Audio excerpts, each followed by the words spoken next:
V S Sunilkumar നേരത്തെ Raju P Nair പറഞ്ഞുകൊണ്ടിരുന്ന ഈ പറയുന്ന എന്താണ് പോൾ ചെയ്യപ്പെട്ട വോട്ടും എണ്ണപ്പെട്ട വോട്ടും തമ്മിലെ ഡിഫറൻസ് 5 കോടിയാണ്. ആ 5 കോടി വോട്ട് എന്ന് പറയുന്നത് രാജ്യം മൊത്തത്തിലല്ല, അത് തിരഞ്ഞെടുക്കപ്പെട്ട മണ്ഡലത്തിൽ മാത്രമാണ് എന്നൊക്കെ പറഞ്ഞ് എന്താണ് ധനമന്ത്രി നിർമ്മലാ സീതാരാമന്റെ ഭർത്താവ് തന്നെയാണ്.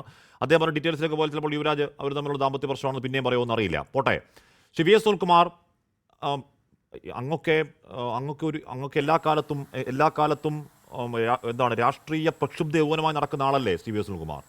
ഒരു ഫ്ളാറ്റ് വിലാസത്തിൽ ചേർത്ത് കള്ളവോട്ടാണ്, 9 കള്ളവോട്ടാണെന്ന് പ്രസന്ന അശോക് എന്ന വീട്ടമ്മ പറയുകയാണ്. കളക്ടർക്ക് പരാതി കൊടുത്തു, നേരത്തെ നാളെ ഒരു നടപടി ഉണ്ടായിട്ടില്ല എന്ന വീട്ടമ്മ പറയുകയാണ്. മറ്റൊരു ചാനൽ നടത്തിയ investigation booth number 36 water lily apartment കുറേ ഒഴിഞ്ഞു കിടപ്പാണ്. ശ്രീഹരി കെ നായർ, മായ രാംദാസ് എന്നിവർ അവിടെ താമസിക്കുന്നുണ്ടെന്ന് ആരും അറിയില്ല. ജപ്തി ചെയ്ത ഫ്ളാറ്റിൽ വോട്ട് ചേർത്തു എന്ന് പറയുകയാണ്. എതിർ സ്ഥാനാർത്ഥികൾ ഹൈക്കോടതിയിൽ പോവണ്ടേ എന്ന് പറഞ്ഞാൽ ഇപ്പോൾ നിങ്ങൾ പോയി പരാതി കൊടുത്തു, നടപടി ഉണ്ടായില്ല എന്ന് പറഞ്ഞ് മിണ്ടാതിരിക്കലാണ് നമ്മൾ ചെയ്യേണ്ടത്. വി എസ് സുനിൽകുമാർ, നമ്മുടെ കേരളം ഇതിൽ നിന്നൊക്കെ ഇമ്മ്യൂണാണ് എന്ന് നമ്മൾ കരുത് വെറുതെയാണോ?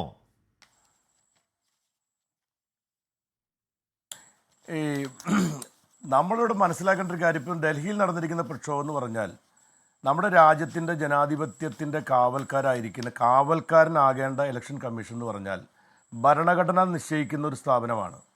ആ സ്ഥാപനത്തെയാണ് BJPയുടെ ഗവൺമെൻറ്, അത് ഭരണഘടനാ സ്ഥാപനമായിരിക്കുന്ന സ്വതന്ത്ര സ്ഥാപനമായിരിക്കേണ്ട, സ്വതന്ത്രമായി തിരഞ്ഞെടുക്കപ്പെടേണ്ട ആ സ്ഥാപനത്തിൻ്റെ ഇലക്ഷൻ കമ്മീഷനെ തിരഞ്ഞെടുക്കാനുള്ള അധികാരം ചീഫ് ജസ്റ്റിസിൽ നിന്ന് മാറി ഇന്ത്യയുടെ ഭരിക്കുന്ന കക്ഷിയുടെ ആഭ്യന്തര വകുപ്പ് മന്ത്രിയും പ്രധാനമന്ത്രിയും കൂടി തീരുമാനിക്കുന്ന വ്യക്തിയായി മാറുന്ന തരത്തിലുള്ള പൊളിറ്റിക്കൽ അപ്പോയിൻമെൻ്റായി ഇന്ത്യയുടെ തെരഞ്ഞെടുപ്പ് കമ്മീഷൻ്റെ പദവി മാറിയതോടുകൂടി ഇന്ത്യൻ ജനാധിപത്യത്തിൻ്റെ മരണമണി അടിച്ചു തുടങ്ങിയിരിക്കുകയാണ്. ഇതിൻ്റെ ഭാഗമായിട്ടാണ് ഇവിടെ നേരത്തെ അദ്ദേഹം സൂചിപ്പിച്ച അടക്കമുള്ള ഓരോ കാര്യങ്ങളും. തൃശ്ശൂർ ലോക്സഭാ മണ്ഡലത്തിൽ രാഹുൽ ഗാന്ധി പറഞ്ഞതുപോലെ 6ാമത്തെ ഫോം പ്രകാരം ചേർക്കുന്ന വോട്ടുകളിൽ നടത്തിയിരിക്കുന്ന മാനിപ്പുലേഷനാണ്. പലതരം മാനിപ്പുലേഷൻ നടത്തിയിട്ടാണ് അവർ ഓരോ സ്ഥലത്തും വിജയമുണ്ടാക്കിയതെന്നത് ഓരോ സ്ഥലത്തും തെളിഞ്ഞുകൊണ്ടിരിക്കുകയാണ്. അപ്പോൾ തൃശ്ശൂരിൽ അവരെങ്ങനെ വിജയിച്ചു എന്ന് ചോദിച്ചാൽ അതിലൊരു മാനിപ്പുലേഷൻ നമ്മുടെ രാജ്യത്തെ ഇലക്ഷൻ്റെ നിയമപ്രകാരം എന്തിനാണ് ഹാഷ്മി നമ്മൾ പാർലമെൻറ്റിന് ഒരു അതിർത്തി ഉണ്ടാക്കുന്നത്? എന്തിനാണ്? പാർലമെൻറ്റ് മണ്ഡലത്തിന് അതിർത്തിയുണ്ട്, അസംബ്ലി മണ്ഡലത്തിന് ഒരു അതിർത്തിയുണ്ട്, പഞ്ചായത്ത് വാർഡിന് അതിർത്തിയുണ്ട്, ബ്ലോക്ക് പഞ്ചായത്ത് വാർഡിന് അതിർത്തിയുണ്ട്, ജില്ലാ പഞ്ചായത്ത് വാർഡിന് അതിർത്തിയുണ്ട്. എന്തിനു വേണ്ടിയിട്ടാണ്? ആ മണ്ഡലങ്ങളുടെ അതിർത്തിയിൽ ഉൾപ്പെടുന്ന അവിടെ സ്ഥിരതാമസക്കാരായിരിക്കുന്ന പൗരന്മാർക്ക് 18 വയസ്സ് പൂർത്തീകരിക്കുന്ന ആളുകളിൽ നിന്നാണ് ആ മണ്ഡലത്തിൻ്റെ ജനപ്രതിനിധിയെ തിരഞ്ഞെടുക്കേണ്ടത്. ആ ജനപ്രതിനിധി തിരഞ്ഞെടുക്കുന്നതിന് വേണ്ടി അവർ ആ മണ്ഡലത്തിലുള്ളതാണോ എന്ന് പരിശോധിക്കാൻ വേണ്ടിയാണ്, അവർ അവിടെയുള്ള ഓർഡിനറി റെസിഡൻസി ആണോ എന്ന് പരിശോധിക്കാൻ വേണ്ടി ഇലക്ഷൻ കമ്മീഷൻ വോട്ടർമാരെ ചേർക്കുമ്പോൾ അതിന് നിബന്ധന വയ്ക്കുന്നത്. ഇലക്ഷൻ കമ്മീഷൻ കാണിക്കുന്ന ഏറ്റവും വലിയ ഇരട്ടത്താപ്പ് എന്താണെന്ന് അറിയാമോ? ബീഹാറിൽ 65 ലക്ഷം വോട്ടർമാരെ പുറത്താക്കി. എന്താ കാരണം?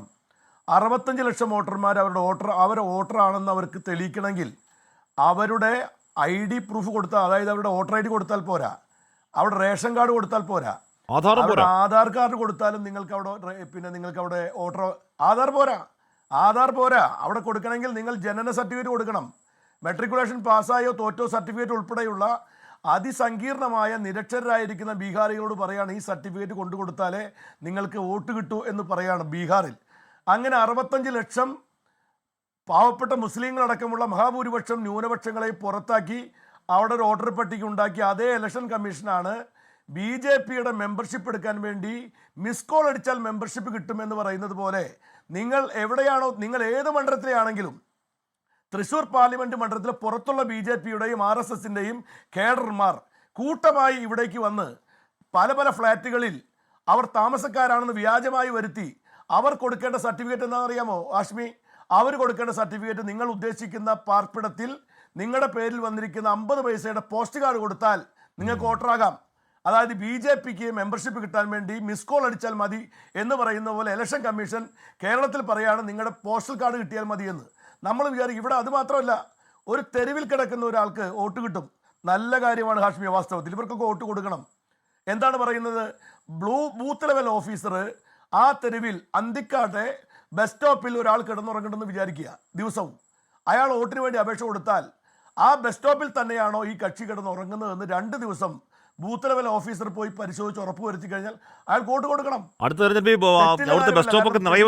വോട്ടിന് അവകാശം ഉണ്ടെങ്കിൽ അല്ല. ഞാൻ ആഷ്മി ഈ തെരഞ്ഞെടുപ്പിൽ ഇലക്ഷൻ കമ്മീഷൻ ഇറക്കിയിരിക്കുന്ന വോട്ടർ വോട്ട് കൊടുക്കാൻ വേണ്ടിയിട്ടുള്ള നിബന്ധനകളുടെ കാര്യമാണ് ഞാൻ പറയുന്നത്. അപ്പോൾ അങ്ങനെ വോട്ട് കൊടുക്കാൻ വേണ്ടി കേരളത്തിൽ തയ്യാറാകുമ്പോൾ ബീഹാറിൽ പറയുന്നത് എന്താണ്? നിങ്ങൾക്ക് അത് മാത്രം, ഇതൊന്നും ഞങ്ങൾ അംഗീകരിക്കില്ല, നിങ്ങൾ എന്ത് വേണം, ജനന സർട്ടിഫിക്കറ്റ് വേണമെന്ന് പറയാണ്. അതാണ് ഇരട്ടത്താപ്പ്. സത്യത്തിൽ നമ്മുടെ ഇലക്ഷൻ കമ്മീഷൻ നിയന്ത്രിക്കുന്നത് ഭരണഘടനയോ നിയമങ്ങളോ അല്ല. ഇതിൻ്റെ പിന്നിൽ രാഷ്ട്രീയ മുതലാളിമാർ, മേലാളന്മാർ നിയന്ത്രിക്കുന്ന ഒരു സ്ഥാപനമായി നമ്മുടെ ഭരണഘടനാ സ്ഥാപനം മാറുന്നുണ്ടോ എന്ന് ഭയപ്പെടും വിധത്തിൽ കാര്യങ്ങൾ പോയിക്കൊണ്ടിരിക്കുകയാണ്. മാത്രമല്ല ഒരു കാര്യം കൂടി ആശ്മി മനസ്സിലാക്കണം. ഈ ഇലക്ഷൻ കമ്മീഷൻ 2024 ഇലക്ഷന് മുമ്പ് തൊട്ട് മുമ്പാണ് ഇവിടെ ഇരിക്കുന്ന നമ്മുടെ കോൺഗ്രസ് നേതാവ് രാജു പി നായരോട് ചോദിച്ചു നോക്കൂ, മുമ്പ് ബൂത്ത് ലെവൽ ഓഫീസർമാരുണ്ടായിരുന്നോ? ബൂത്ത് ലെവൽ ഏജന്റുമാരുണ്ടായിരുന്നോ? 2024 ബൂത്ത് ലെവൽ ഓഫീസർമാരും ബൂത്ത് ലെവൽ ഏജന്റുമാരും വന്നു. ഇപ്പോൾ പഞ്ചായത്ത് ഇലക്ഷൻ അതുണ്ടോ? അതില്ല. പഞ്ചായത്ത് ഇലക്ഷൻ നിങ്ങൾക്ക് വോട്ട് കിട്ടണമെങ്കിൽ എന്ത് വേണം? നിങ്ങൾ പുതിയ വോട്ട് കിട്ടണമെങ്കിൽ നിങ്ങൾ അപേക്ഷ കൊടുക്കണം. അവിടെ ഓഫീസറുടെ മുമ്പിൽ ഹാജരാവണം. ഹിയറിംഗ് വിളിക്കുമ്പോൾ അവിടെ നിങ്ങൾ എല്ലാം റെലവൻ്റ് ആയിട്ടുള്ള പ്രധാനപ്പെട്ട രേഖകൾ ഹാജരാക്കിയാലേ പറ്റുള്ളൂ. അവിടെ പോസ്റ്റ് കാർഡ് കൊണ്ടുകൊടുത്താൽ നിങ്ങൾക്ക് വോട്ട് കിട്ടില്ല. ഈ പാർലമെൻറ്റിന് അത് ബാധകമല്ല. പിന്നെ മുമ്പ് നിങ്ങൾക്ക് വോട്ട് ചെയ്തുകൊണ്ടിരിക്കുമ്പോൾ അവിടെ ഒരു സംശയം തോന്നുകയാണ്. നമുക്ക് സംശയം തോന്നിയാൽ നമുക്ക് 2 രൂപ കെട്ടിവെച്ചാൽ ആ സംശയം ദൂരീകരിക്കാൻ വേണ്ടിയുള്ള പരാതി പരിഹാര സംവിധാനം ഉണ്ടാകും. ഇപ്പോൾ നിങ്ങൾ ഇലക്ട്രോണിക് വോട്ടിംഗ് മെഷീൻ സംബന്ധിച്ച് നിങ്ങൾ അരിവാൾ ദാനിക്കൽ വോട്ട് കുത്തിയാൽ VVPAT-ൽ താമരയാണ് കണ്ടതെങ്കിൽ നിങ്ങൾ ഉടനെ പരാതി കൊടുക്കാൻ പറ്റുമോ? 12,000 രൂപ എൻ്റെ ചോദ്യമാണ്. അതിനെ സംബന്ധിച്ച് 2 ആഴ്ച മുമ്പ് ഇലക്ഷൻ കമ്മീഷൻ ഒരു ഉത്തരവിറക്കി. ആശ്മി അറിഞ്ഞോന്നറിയില്ല. നിങ്ങൾ പരാതി കൊടുക്കണമെങ്കിൽ എനിക്ക് ഇലക്ഷൻ കമ്മീഷൻ അയച്ചിരിക്കുന്ന ഈ നോട്ടീസിൽ പറയുന്നത് പോലെ നിങ്ങൾ ഒരു അഫിഡവിറ്റ് എഴുതി കൊടുക്കണം. എന്താ അഫിഡവിറ്റ്? നിങ്ങൾ പറയുന്ന കാര്യം തെറ്റാണെന്ന് ബോധ്യപ്പെട്ടാൽ നിങ്ങൾക്കെതിരായി അറസ്റ്റ് ഉൾപ്പെടെയുള്ള നടപടി ഉണ്ടാകും.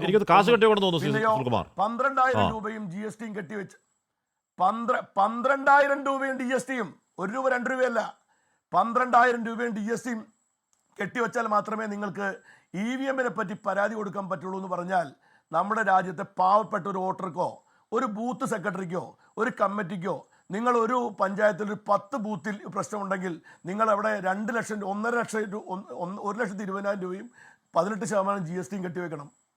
എങ്ങനെയാണ് പറ്റുന്നത്? അപ്പോൾ ഇലക്ഷൻ കമ്മീഷൻ ഉദ്ദേശിക്കുന്നത് എന്താണ്? ഇലക്ഷൻ കമ്മീഷൻ എന്ന് പറയുന്ന സംവിധാനത്തെ പരാതിക്കാർ അങ്ങോട്ട് വരാത്ത വിധത്തിൽ അതിൻ്റെ പഴുതടക്കുക എന്നുള്ളതാണ്, ഭീഷണിപ്പെടുത്തുക എന്നുള്ളതാണ്. സത്യത്തിൽ ഇലക്ഷൻ കമ്മീഷൻ ഇപ്പോൾ ചെയ്യേണ്ടത് എന്താണ്? ഞങ്ങൾക്ക് നോട്ടീസ് അയക്കുകയാണോ വേണ്ടിയിരുന്നത്?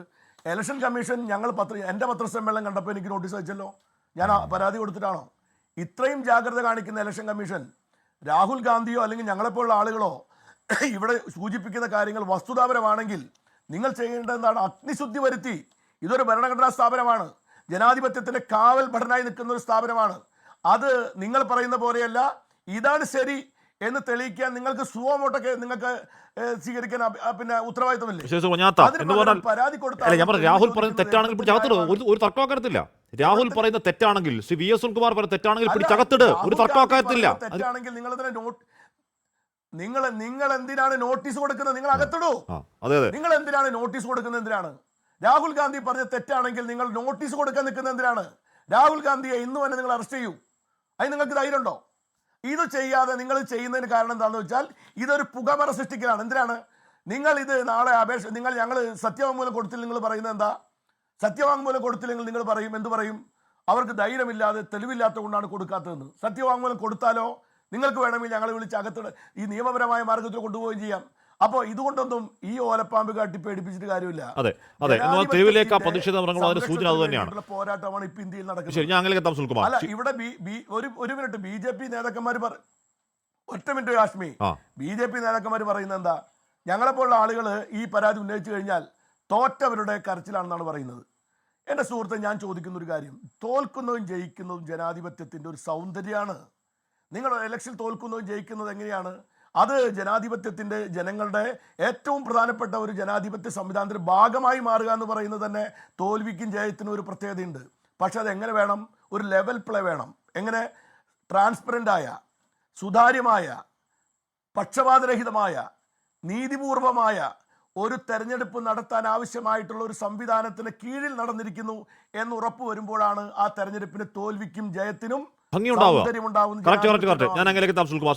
ഒരുപാട് മാനിപ്പുലേഷൻ നടത്തിയതിനു ശേഷം ക്രെഡിബിലിറ്റി പ്രധാനമാണ്. ആ ക്രെഡിബിലിറ്റി ഒരുപാട് മാനിപ്പുലേഷൻ നടത്തിയതിനു ശേഷം ഞാൻ